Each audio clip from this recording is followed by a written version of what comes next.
The Jazz. It's from Ali and it's me. I did not expect na magagawa mo yun to me because I thought, we're homies na.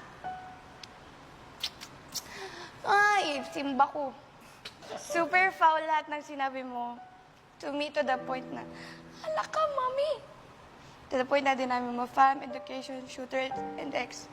Kodem.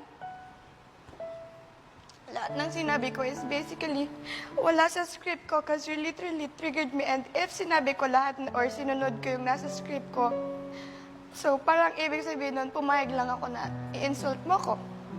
Because lahat ng nasa script ko yesterday is lahat joke. And ayoko kasi ma-hurt yung feelings mo nang dahil sa isang rap battle lang. If you got offended sa mga sinabi ko, I'm sorry. Pero I don't think na kaya ko pang ibalik kung ano yung na-build natin for it. I'm really sorry, Jazz.